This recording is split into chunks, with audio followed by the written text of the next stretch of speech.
क्योंकि मनुष्य 14 स्तर पे रहता है और जिस दिन 14 स्तर वो लांघ जाता है तो वो पूरी तरह से सहयोगी हो जाता है। इसलिए आज सहयोग भी सहयोगी हो गया। आपके अंदर इस प्रकार परमात्मा ने 14 स्तर बनाए हैं। अगर आप गिनिए सीधे तरीके से तो भी अपने अंदर आप जानते हैं कि 7 चक्र तो सर्वतः आप बन जाते हैं। 7 क्या उसके अलावा और 2 चक्र जो है उसके बारे में आप लोग बातचीत ज्यादा नहीं करते। वो है चंद्र का चक्र और सूर्य का चक्र। फिर एक हंसा चक्र है। इस प्रकार 3 चक्र और आ तो 7 और 3 10। उसके ऊपर और 4 चक्र, सहस्त्रार से ऊपर और 4 चक्र और उन चक्रों के बारे में भी मैंने आपसे बताया था। अर्धबिंदु, बिंदु, वलय और प्रदक्षिण, ऐसे 4 चक्र। सहयोग के बाद भी जबकि आपका सहस्त्रार खुल गया है उस पर भी ये 4 चक्रों में आपको जाना है।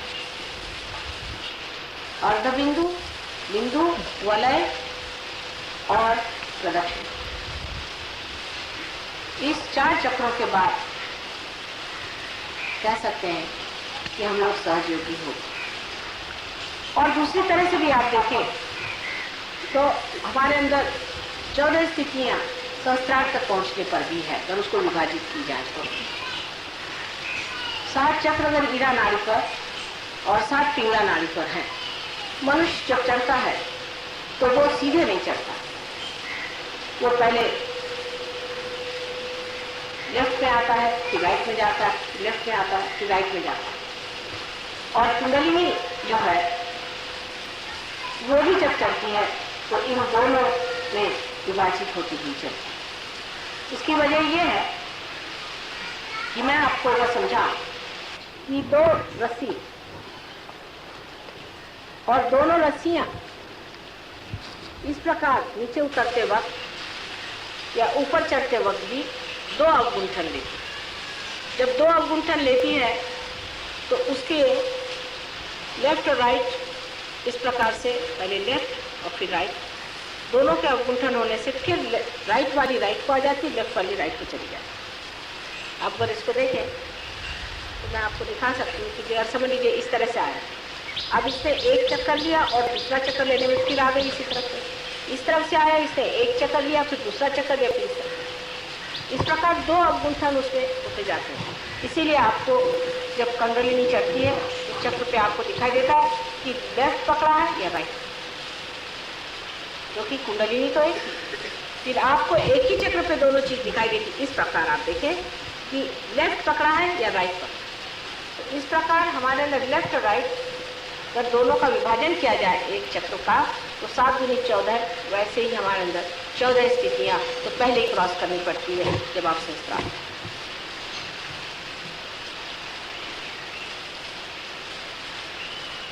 और अगर इसको आप समझ लें कि 7 ये और ऊपर के 7, इस तरह भी वो 14 का एक मार्ग है। इसलिए 14 चीज जो है वो कुंडलिनी शास्त्र में बहुत महत्वपूर्ण चीज है। और जब तक हम इस चीज को पूरी तरह से न समझ लें कि इस 14 चीजों से जब हम परे उठेंगे तभी हम सहयोग के पूरी तरह से अधिकारी हैं। हमको आगे बढ़ते ही रहना चाहिए और उसमें पूरी तरह से रचते रहना। राजना, विराजना, ये शब्द आपके सामने पहले बार भी मैंने बहुत कहे हैं, लेकिन आज के दिन विशेष करके हम लोगों को समझना चाहिए कि सहस्त्रार के दिन राजना क्या, विराजना क्या। अब आप यहाँ बैठे हैं, ये पेड़ों को आप देखिए, ये पेड़ श्रीफल का,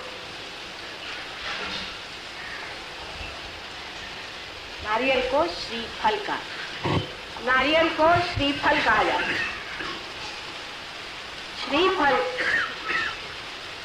जो नारियल है इसके बारे में आपने कभी सोचा या नहीं पता, लेकिन बड़ी सोचने की चीज है, इसे श्रीफल क्यों कहते। यह समुद्र के किनारे होता है और कहीं होता है। सबसे अच्छा जो ये फल होता है समुद्र के किनारे। वजह यह है कि समुद्र जो है ये धर्म है। जहाँ धर्म होगा वहीं श्रीफल फल, जहाँ धर्म नहीं होगा वहाँ श्रीफल। लेकिन समुद्र के अंदर सभी चीजें बसी रहती, हर तरह की सफाई, गंदगी, हर चीज इसमें होती। ये पानी भी नमक से भरा हुआ, इसमें नमक। ईसा मसीह ने कहा था कि तुम संसार के नमक, यानी हर चीज में आप पूछ सकते हैं, हर चीज में आप स्वाद दो। नमक को, नमक के बगैर इंसान जी नहीं। जो हम ये प्राण शक्ति अंदर लेते हैं, अगर हमारे अंदर नमक न हो तो प्राण शक्ति भी कुछ कार्य नहीं। ये कैटलिस्ट। और ये नमक जो है ये हमें जीने का, संसार में रहने का, प्रपंच में रहने की पूर्ण व्यवस्था नमक का। अगर मनुष्य में नमक न हो तो किसी काम का इंसान। लेकिन परमात्मा की तरफ जब ये चीज उठती है तो वो सब नमक को नीचे ही छोड़, सब चीज छूट जाए। और जब इन पेड़ों पर सूर्य की रोशनी पड़ती है और सूर्य की रोशनी पड़ने पर जब इसके पत्तों का रस और सारे पेड़ का रस ऊपर की ओर खिंचाता है, क्योंकि इवेपोरेशन होता है, तब इसमें से जो इस तना में से जो यही पानी ऊपर बहता है, वो सब कुछ छोड़ करके इस 14 चीजों को लांग करके ऊपर जा करके श्रीफल, वही श्रीफल आप और देवी को श्रीफल जरूर देना। श्रीफल दिए बगैर पूजा संपन्न नहीं है। श्रीफल भी एक अजीब तरह से बना हुआ है। दुनिया में ऐसा कोई सा भी फल नहीं जैसे श्रीफल। उसका कोई सा भी हिस्सा बेकार नहीं है, उसका एक एक हिस्सा इस्तेमाल होता है। इसके पत्तों से लेकर हर चीज इस्तेमाल होती है, और श्रीफल का भी हर एक चीज इस्तेमाल। और देखें, श्रीफल भी मनुष्य के सहस्त्रार जैसे बाल अपने हैं, इस तरह से श्रीफल के भी बाल हैं। यही श्रीफल, इसमें बाल होते हैं ऊपर में, इसके प्रोटेक्शन के। मृत्यु से प्रोटेक्शन हमें बालों से मिलती है, इसलिए बालों का बड़ा मान किया जाए। बाल बहुत महान और बड़ी शक्तिशाली चीज है, क्योंकि आपको प्रोटेक्ट कर,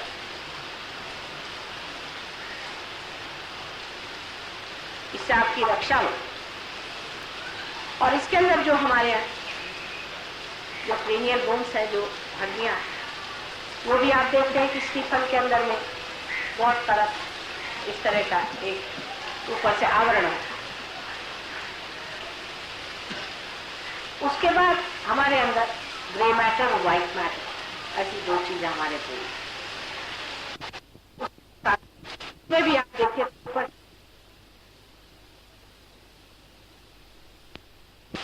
वो ग्रे मैटर, और उसके अंदर पानी होता है जो हमारे में सेरेब्रोस्पाइनल फ्लूइड होता है, पानी होता है, वो लिम्बिकेट।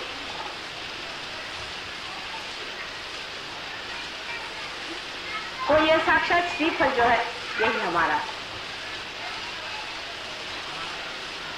जब इनके लिए ये फल है तो हमारे लिए ये फल। जो हमारा ब्रेन है ये हमारे सारे उत्क्रांति का फल है। आज तक जितनी हमारा रिवोल्यूशन हुआ है, जो अमीबा से आज हम इंसान बने, वो सब हमने इस ब्रेन के फलस्वरूप पाया। ये जो ब्रेन है, ये सब कुछ हमने जो कुछ पाया इस ब्रेन, इसी में सब तरह की शक्तियां, सब तरह का इसी में सब पाया हुआ धन संचित। अब इस हृदय के अंदर जो आत्मा विराजती है और उसका जो प्रकाश हमारे अंदर सहयोग के बाद 7 परतों में फैलता है दोनों तरफ से, वो तभी हो सकता है जब आदमी का सहस्त्रार। अभी तक हम इस दिमाग से वही काम करते हैं।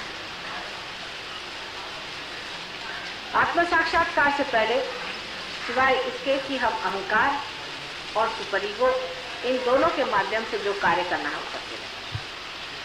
अहंकार और प्रति अहंकार, या आप कहिए मन और अहम, इन दोनों के सहारे हम सारे कार्य करते हैं। लेकिन रियलाइजेशन के बाद हम आत्मा के सहारे कार्य करते हैं।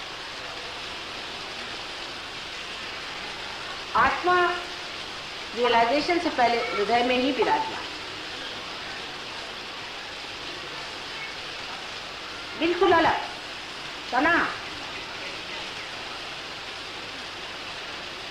क्षेत्रज्ञ बना हुआ। आप देखते रहे, उसका काम वो अपना जैसा भी है देखने का मात्र वो करते रहता है, लेकिन उसका प्रकाश हमारे चित्त में नहीं, वो हमसे अलग है, वो चित्त में नहीं। रियलाइजेशन के बाद वो हमारे चित्त में आ जाता है, पहले चित्त में। और चित्त आप जानते हैं कि वॉइड में है।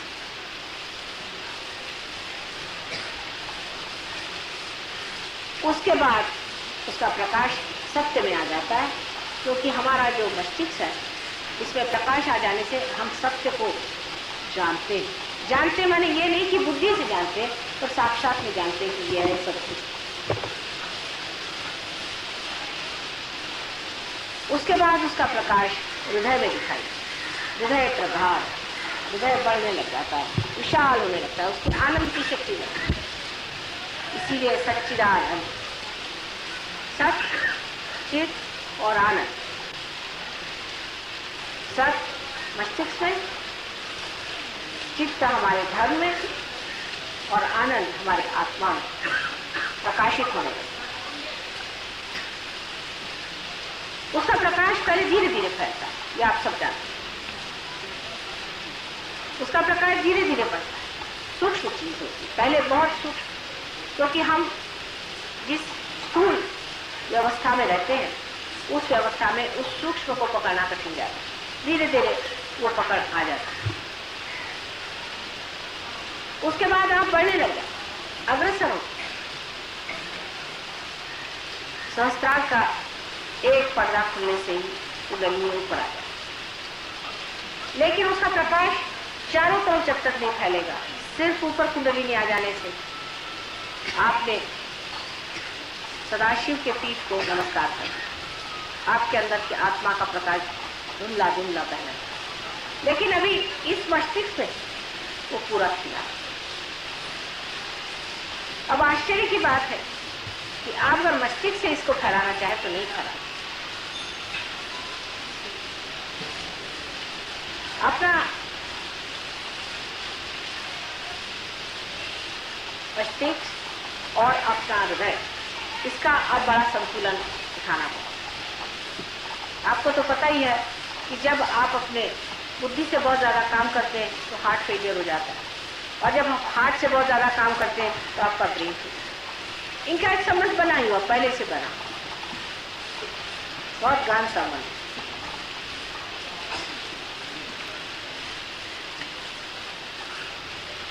और उस गहन संबंध की वजह से इस वक्त आप पार हो जाते हैं, इसका संबंध और भी गहन होना पड़ता है।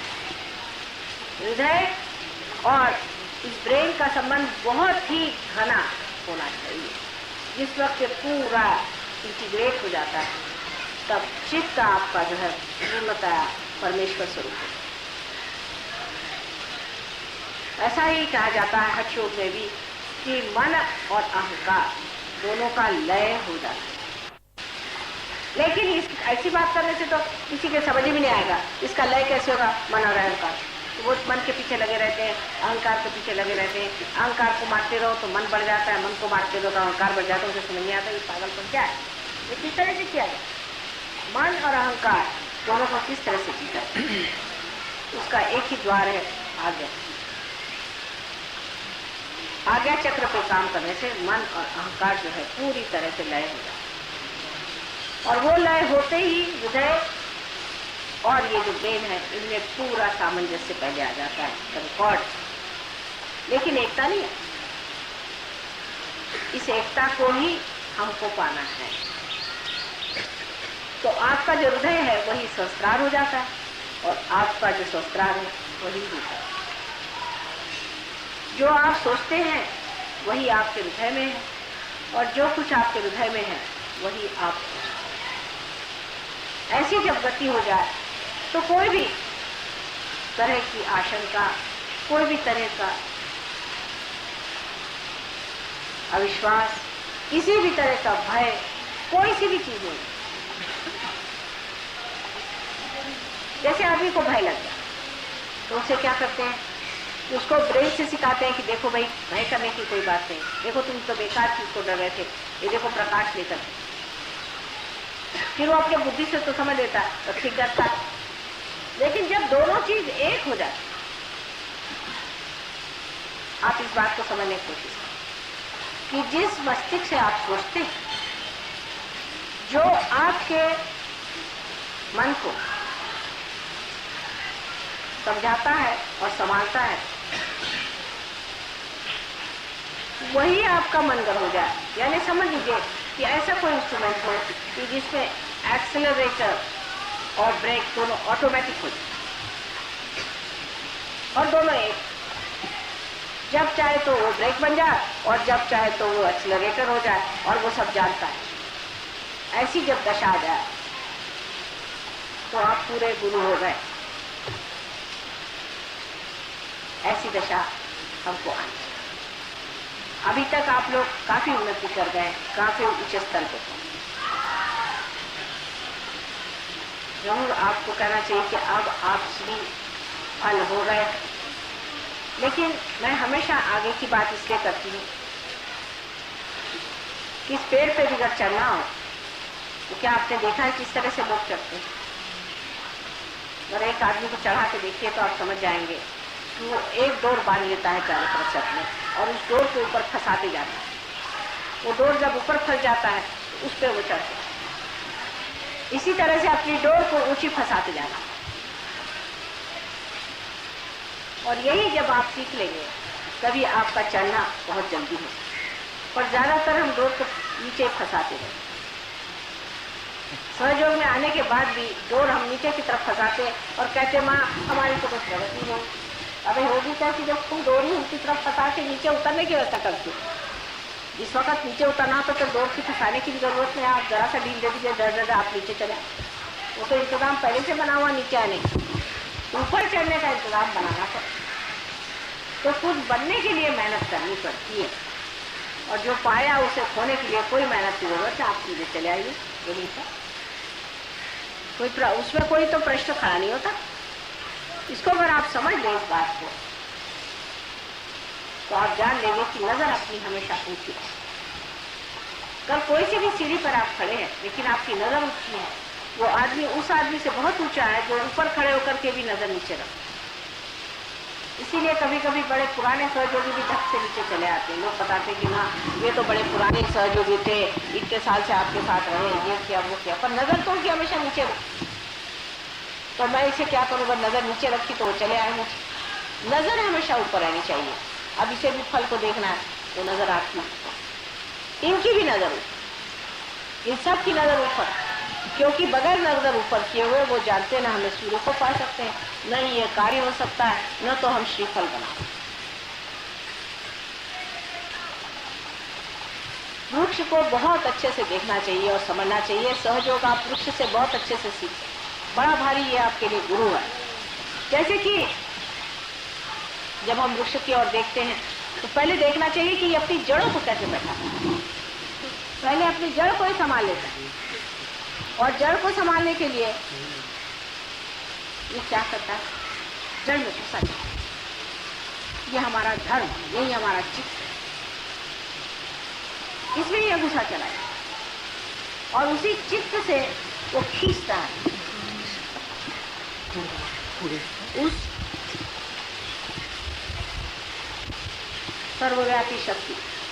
ये तो उल्टा पेड़ है, ऐसा कहिए कुछ। उस सर्वव्यापी शक्ति को ये जड़ खींचने लगा और इसको खींचने के बाद में आखिर उसको खींच के करना क्या, फिर उसकी नजर ऊपर जाती है और इसी प्रकार वो श्रीफल बना।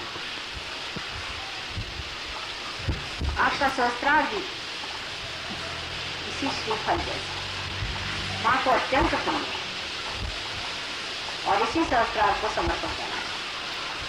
अनेक लोगों ने कल मुझसे कहा कि माँ हाथ में तो ठंडा आता है, पैर में भी ठंडा आता है, तो ध्यान नहीं। वहां कौन बैठा हुआ, बस इसको जान लेना चाहिए, यहाँ से ठंडक आ जाए। और वहां जो बैठे हुए हैं वो सारे ही चीजों का फल है। इस पेड़ की जो नीचे गड़ी हुई जड़ें हैं वो भी उसी से चले। इसकी जो तना है, इसकी जो मेहनत है, इसका जो इवोल्यूशन है, ये सब कुछ अंत में जाकर के वो फल है। उस फल में सब कुछ नहीं है, फिर से उस फल को आप जमीन में डाल दीजिए, फिर से यही सारी चीजें चलाए। वो सब का अर्थ वही है, वो सब का अंत वही है। सारे संसार में जो कुछ भी आज तक परमात्मा का कार्य हुआ है, जो भी उन्होंने कार्य किया, उसका सारा समग्र स्वरूप, फल स्वरूप आज का हमारा ये महायुग है। और उसके स्वामी कौन है आप जानते। तो ऐसे शुभ समय पे आप लोग पैदा हुए हैं, ऐसे शुभ अवसर में आकर के आपने प्राप्त किया, तो धन्य समझना चाहिए और इस श्री फल स्वरूप होकर के और आपने समर्पित। पेड़ से जब ही फल हटाया जाता है जब वो परिपक्व होता है, नहीं तो बेकार है। तो उससे पहले तो माँ को नहीं दिया, इसके परिपक्वता नहीं चाहिए, बचपना छोड़ दे। जब तक बचपना रहेगा आप पेड़ पे चिपके रहेंगे। समर्पण के लिए पेड़ पे चिपका हुआ फल किसका हो, उस पेड़ से हटा करके जब वो समर्पित हो तभी माना जाता है कि पूजा संपन्न हुई। इसलिए सहज हो समझने के लिए एक बड़ा भारी आपके सामने प्रतीक रूप से स्वयं साक्षात श्री फली खड़ा हुआ है। ये बड़ी मेहरबानी हो गई कि आज यहाँ पर हम लोग सब एकत्रित हुए और इस महान समारोह में इन सब पेड़ों ने भी हमारा साथ दिया। ये भी सारी बातों से नाजिक, ये भी स्पंदित और ये भी सुन रहे हैं, इसी ताल पे ये भी नाच रहे हैं, ये भी समझ रहे हैं कि बात क्या है। इसी प्रकार आप लोग के भी जो श्रीफल है उसको पूरी तरह से उसको परिपक्व करने का एक ही तरीका कि अपने हृदय से सामंजस्य बनाए, हृदय से एकाकार होने की। हृदय में और मस्तिष्क में कोई भी अंतर नहीं है। हृदय से इच्छा करते हैं और मस्तिष्क से उसको पूर्ति करते हैं। दोनों चीज जब एकाकार हो जाएगी तभी आपको इसका पूरा लाभ। अब सर्वसाधारण लोगों के लिए सहयोग एक बड़ी सीक्रेट बात है, उनकी समझ नहीं आती, क्योंकि उनका जीवन ही रोजमर्रा का उसी लेवल का, उसी इस पे चलता है। लेकिन आपका लेवल अलग, आप अपने लेवल से नहीं। दूसरों की ओर अधिकतर जब आप देखते हैं तो दया देखते, क्योंकि ये बेचारे क्या, इनका क्या हो, कहाँ जाए कि समझ में नहीं आता, इनकी गति क्या, कौन से मार्ग में पहुंचने वाले। इसको समझ करके और आप लोग ये समझे कि इनको अगर समझाने से समझ आ जाए सहयोग तो बहुत अच्छा है, समझाया जाए, उनको बताया जाए। लेकिन अगर ये लोग परवाह न करें तो इनके आगे सर फोड़ने से कोई फायदा नहीं, अपने श्रीफल को फोड़ने से कोई फायदा। इसको बचा के, इसका कार्य बहुत ऊंचा है, इसको बड़े ऊंचे चीज के लिए आपने पाया हुआ है और उसी ऊंचे स्तर पे इसे रखें और उसी संपन्न अद्भुत स्थिति को प्राप्त होने पर ही आप अपने को धन्य समझ सकते। इसलिए इसको व्यर्थ चीजों के लिए अपनी खोपड़ी फाड़ने की कोई जरूरत नहीं, किसी से आंधी करने की जरूरत नहीं, पर अपनी स्थिति को बनाए रखना चाहिए, नीचे उतरना नहीं चाहिए। ये जब तक नहीं होगा तब तक सहयोग का पूरा आपने जो कुछ समर्पण था वो नहीं पाए, जो कुछ अपनाना था वो नहीं पाया, जो कुछ ग्रोथ थी वो नहीं पाए, जो आपकी पूरी तरह से सर्वांगीण पूरी उन्नति होने की थी वो नहीं, और आप गलत फहमी में थे। इससे किसी भी मिथ्या चीज पर आप ये न सोचें कि हम कोई बड़े भारी सहयोगी हो गए या कुछ। जब आप बहुत बड़े हो जाते तो आप झुक जाते। देखिए इन पेड़ों की ओर हवा उल्टी तरफ बह रही, वास्तविक में पेड़ों को तो इस तरफ झुक जाना चाहिए, जबकि हवा इस तरफ बह रही, लेकिन पेड़ किस तरफ झुके जाए। आप लोगों ने कभी मार्क किया है कि सारे पेड़ों की दिशा उधर, क्यों? वहां से तो हवा आकर के उसको ढकेले जा रही, फिर तो भी पेड़ उसी तरफ क्यों झुक रहे? और अगर ये हवा न चले तो न जाने और कितने ये लोग झुक, क्योंकि ये जानते हैं कि इस सब को देने वाला वो, उसके प्रति नतमस्तक होकर के वो झुक रहे हैं, और वो देने वाला जो है वो है धर्म। हमारे अंदर जो धर्म है, जब वो पूरी तरह से जागरूक होगा, पूरी तरह से कार्यान्वित होगा, तभी हमारे अंदर के श्रीफल इतने मीठे, सुंदर और पौष्टिक। तो आपके जीवन से ही संसार आपको जाने और किसी चीज से नहीं जाना। आप लोग कैसे हैं? अब 14 बार आप इसका जन्मदिन इस सहस्त्रार्थ का मनाते हैं, और न जाने कितने साल और इसका मनाएंगे, लेकिन जो भी आपने इस सहस्त्रार्थ का जन्मदिन मनाया, उसी के साथ साथ आपका भी इस सहस्त्रार्थ खुल रहा है। और कोई भी तरह का कॉम्प्रोमाइज करना, कोई भी तरह के बातों में अपने को ढील दे देना सहयोगों को शोभा नहीं। जो आदमी सहयोगी है वो अत्यंत वीरस्वी पूर्ण अपना मार्ग आगे बढ़ाना चाहिए। कितनी भी रुकावट है, घर वाले हैं, फैमिली वाले हैं, ये है वो है, तमाशे से कोई मतलब नहीं है, सब आपके हो चुका है। इस जन्म में आपको पाने का है, और आपके पाने से औरों को पा गए तो उनका धनी है, उनका भाग्य है। नहीं पा गए तो क्या आप क्या उनको अपने हाथ में पकड़ के ऊपर ले जाएंगे? ये तो ऐसे हो कि आप समुद्र में जाए और अपने पैर में बड़े बड़े पत्थर जोड़ लें और कहे कि भाई समुद्र देखो, मुझे तुम पैर के ले जाओ। समुद्र कहेगा भाई ये पत्थर तो छोड़ो पहले पैर के, नहीं तो कैसे ले जाऊंगा मैं। पैर में बड़े बड़े आपने लोड़ बांध दिए तो उनको कटवा ही देना अच्छा है, और नहीं कटवा सकते तो कम से कम ये करो कि उनसे परहेज। इस तरह की चीजें जो जो आपने पैर में बांध रखी है उसे एकदम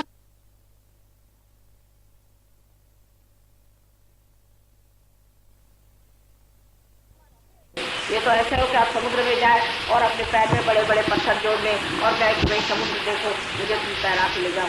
समुद्र कहेगा भाई ये पत्थर तो छोड़ो पहले पैर के, नहीं तो कैसे ले जाऊंगा मैं। पैर में बड़े बड़े आपने लोड़ बांध दिए तो उनको कटवा ही देना अच्छा है, और नहीं कटवा सकते तो कम से कम ये करो कि उनसे परहेज। इस तरह की चीजें जो जो आपने पैर में बांध रखी है उसे एकदम तोड़ ताड़ के ऊपर उठे, कहना चाहिए आपको जो करना है करिए, लेकिन हमसे कोई मतलब नहीं।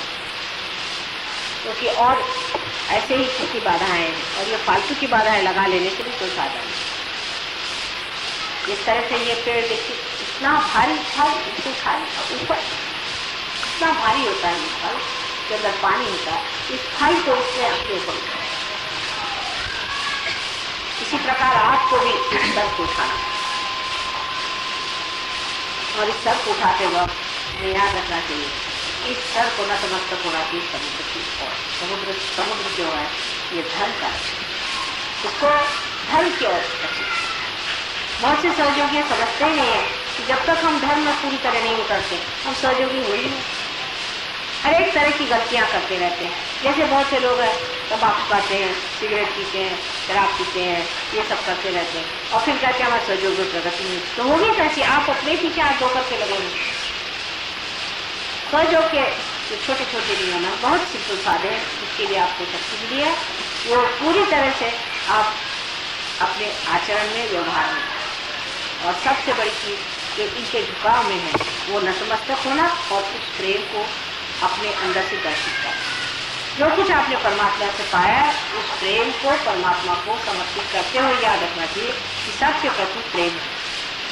अंत में यही कहना चाहिए कि जिस मस्तिष्क में, जिस सहस्त्रार में प्रेम नहीं हो वहां हमारा वास नहीं। सिर्फ दिमाग में प्रेमी की बात आनी चाहिए कि प्रेम के लक्षण में क्या है। गहराई से सोचे तो मैं फिर वही कह रही हूँ कि दिल को कैसे हम प्रेम में लाएं। यही सोचना चाहिए कि क्या मैं ये प्रेम में कर रहा हूँ, ये क्या प्रेम में बात हो रही है, सारी चीज मैं प्रेम में कर रहा हूँ, ये सब कुछ बोलना मेरा करना धरना सब क्या प्रेम में हो रहा है। किसी को मार पीट भी सकते हैं आप प्रेम में, और बहुत बात हो तो मार सकते हैं ऐसे, लेकिन ये क्या प्रेम में हो रहा है। देवी ने इतने राक्षसों पे मारा, वो भी प्रेम में ही मारा, उनसे भी प्रेम किया जिससे वो ज्यादा नहीं और भी राक्षस के महाराक्षस सा बन जाए, और अपने भक्तों का प्रेम की वजह से उनको बचाने के लिए उनको मारा। उस अनंत शक्ति ने भी प्रेम ही कहा, जिससे उनका हित हो वही प्रेम है। तो क्या आप इस तरह का प्रेम कर रहे हैं जिससे उनका हित हो, ये सोचना। अगर कर रहे हैं तो आपने वो चीज पाली जो मैं कह रही थी कि सामंजस्य आना चाहिए, तो सामंजस्य आप करते हैं। तो एक ही शक्ति है जिसे हम कह सकते हैं कि प्रेम, और प्रेम ही से सब आकारित होने से ही सब चीज सुंदर सुडौल और व्यवस्थित हो सकती। जो सिर्फ शुष्क विचार है उसमें कोई अर्थ, और शुष्क विचार तो आप जानते हैं कि वो सिर्फ अहंकार से आता है, और जो मन से आने वाली चीज है वो दूसरी ऊपर से जरूरी उसको खूबसूरती ला देती है, लेकिन अंदर से खूबसूरती। इसलिए एक चीज गर्वी होती है लेकिन शुष्क होती है, दूसरी चीज सुंदर होती है लेकिन नीरस होती है। एक नीरस है तो दूसरी खूब। दोनों चीजों का सामंजस्य इस तरह से बैठ ही नहीं सकता, क्योंकि एक दूसरे के विरोध है। लेकिन रियलाइजेशन के बाद में, स्वयोग में आने के बाद में, सारे विरोध टूट करके जो चीज विरोधात्मक लगती है वो ऐसा लगता है कि एक ही चीज के दो अंग, और ये आपके अंदर हो जाना चाहिए। लेकिन ये चीज घटित होगी तब हमें मानना पड़ेगा कि हमने अपने संसार का 14वां जन्मदिन पूरी तरह से परमात्मा आप सबको सुखी रखे। और इस शुभ अवसर पे हमारी ओर से और सारे देवता की ओर से, परमात्मा की ओर से आप सबको अनंत आशीर्वाद।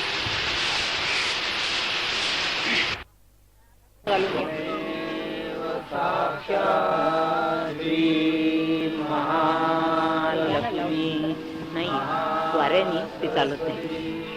महाकाली त्रिगुणात्मिका कुंडलिनी साक्षात् श्री आदिशक्ती श्री निर्मला देवी नमो नमः. ओम तमेव साक्षात् श्री कल्की साक्षात् श्री आदिशक्ति श्री निर्मला देवी नमो नमः.